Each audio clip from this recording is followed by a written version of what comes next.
Formula 1 2022 was one of the first games to be seen that was verified before it was even released. Yes, Formula 1 22 is verified on Steam Deck via Steam, but this is the Origin launcher version, so if you have EA Play Pro, you can play the Formula 1 22 Champions Edition for free. Well, free as part of your subscription anyway.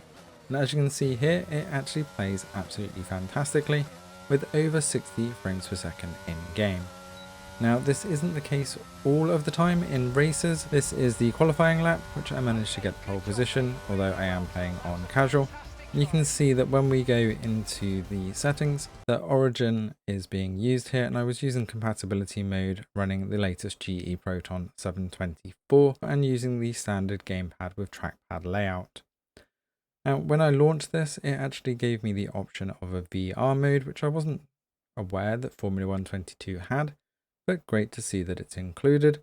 Obviously I'm not going to run the VR version on Steam Deck, but it also gave a warning that the graphics driver is out of date using Proton 24, which it didn't give me under experimental, but just saying continue with that driver was not a problem. Now I tested various settings, and actually the most stable that looked the best was high default with the motion blur setting off.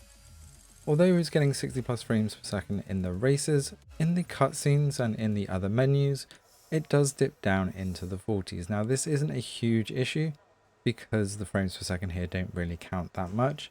You're not going to notice without that frame counter, but once the racing starts, it does get back up to that 60.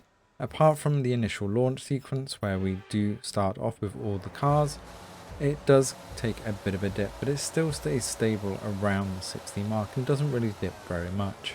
As you can see though, the high graphics settings do look very good, although we get a couple of dips in those first few sections.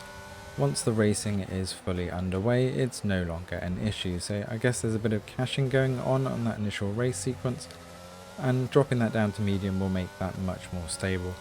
I'll leave you with a bit more of the gameplay here with my final lap battle with Clerk, so you can see the performance without me talking. Let me know in the comments below if you're going to dive into Formula 1 22, or if there's another game that you'd like us to take a look at. If it's in our library, we'll take a look. Thanks for watching and enjoy the rest of the video.